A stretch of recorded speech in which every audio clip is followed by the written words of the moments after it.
Hidden deep within its clockwork armor, the creature is a shapeless horror from beyond the stars. The Ahu-Nixta. Let's talk about it.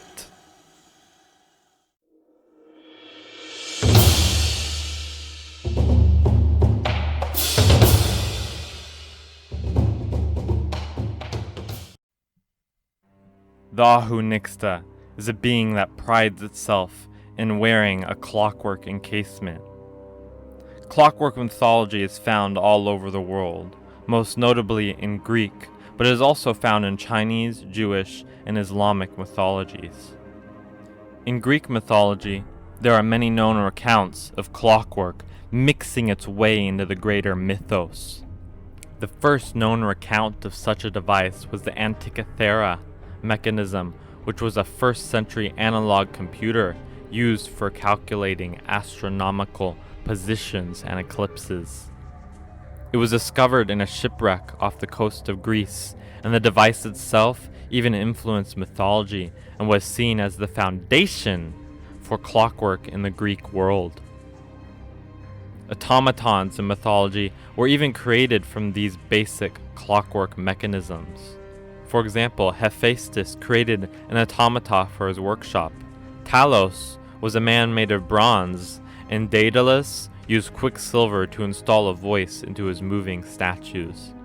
But the closest thing I found to the Ahu-Nixta's clockwork armor was King Alkinoos of the Phaeacians, who employ gold and silver mechanical watchdogs. People all over the early to later centuries of the Greek world built clockwork, which aided in entertainment and scientific babble. There was said to even be an island whose streets were adorned with clockwork. In Dungeons and Dragons, clockwork has played a subjective and objective role.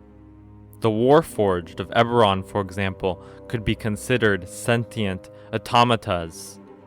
Automatas with a soul. The Modrons, which have recounts to the first editions of Dungeons and Dragons, are almost seen as a collective of robotic drones, working to advance their society. Although clockwork golems and mechanical dogs being employed by the artificer class are much more common. Specifically, a race said to be fascinated with tinkering are the gnomes, which could have very well had a relationship with the Ahu-Nixta. The Ahu-Nixta in the Creature Codex of 5th edition Dungeons and Dragons is not a clockwork being. Instead, the Ahu-Nixta just wears clockwork armor to protect itself. It is said that the creature is weak and easy prey in its natural state, so its ancestors, centuries ago, mastered the clockwork art and built powerful armor which allowed them to move through worlds, voids, and the essence of space. It has also greatly improved their physical capabilities in everyday life and combat. The Ahu-Nixta would definitely make a great science fiction race within a Spelljammer or fantasy space campaign, as it looks much like a beholder.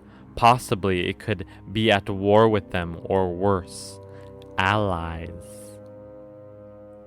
The Ahu-Nixta can almost be played or witnessed as geniuses who cannot contain themselves. These creatures are always said to be murmuring and mumbling the praise of dark-aligned gods. Within their clockwork armor casing, this praise is muffled, but when the Ahu-Nixta is within large groups, the muffled murmuring is said to sound like a dark chorus, which seems to be straight out of a Lovecraftian horror. These can make for a very spooky dungeon, as your party just may hear the sound of evil prayers being said over and over again. The creature is classified as a large aberration with a neutral evil alignment and challenge rating of 3. Its clockwork armor gives it powerful movement with land, swimming, and flying, all having 30 feet of movement. Being mumbling geniuses, their intelligence comes out at a 19. They are immune to poison and psychic damage, and immune to the following conditions: charmed, exhaustion, frightened, paralyzed, petrified, prone, and poisoned. Their biology gives them a dark vision of 60 feet, and they can speak both deep speech and void speech. These tendencies make the Ahu-Nixta a challenging opponent for lower level parties, but a group of them could be seen as deadly even in the highest levels of play. The Ahu-Nixta has a number of abilities, but to understand its abilities, you must first understand how its clockwork encasement operates. Within the machine, the Ahu-Nixta is that of a shapeless mass protected and given full control over its clockwork cell. The creature pretty much uses its clockwork armor for just about anything from interacting with objects to attacking and building with its razor-sharp blades. Once the aberration hit points are 0, then it leaves its clockwork encasement, losing all benefits. It loses its multi-attacks, but can still cast spells and pick up items with its slimy appendages. As for abilities, the clockwork has a mutable form. The clockwork armor makes the Ahu-Nixta immune to spells, which would alter its form, such as polymorph, from taking effect while encased. The Ahu-Nixta also has innate spellcasting abilities that can be cast at will with no material components needed, which include fear, firebolt, and telekinesis. For actions, the clockwork armor allows the Ahu-Nixta to make 3 melee attacks. These include Wearing Blades, Pronged Scepter, and Bashing Rod, all very ominous sounding attacks.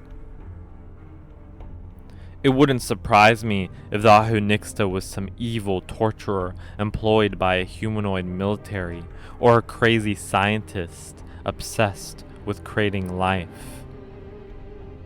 I could even see the Ahu-Nixta as the leaders or upper class of an entire clockwork space empire. But personally, the creature kind of reminds me of the Hutt family in Star Wars, being of their low challenge rating, yet high intelligence. So maybe the Ahu-Nixta are the head of a gang or mafia cartel like the Hutts in Star Wars.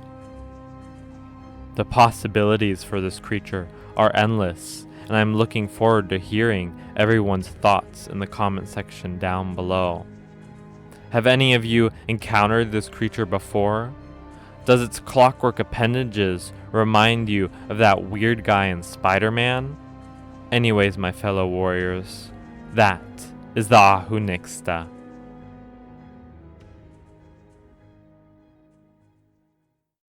Man, that was fun. I hope you had as much fun as I did making that video. If you'd like to see more, please leave a like and subscribe. And if you want to get more involved in this wonderful community, then I encourage you to leave a comment and join the Discord server. Anyways, my warriors, I will see you in the morrow when the sun rises upon the crested hill and the winds bring the scent of glory to our hearts.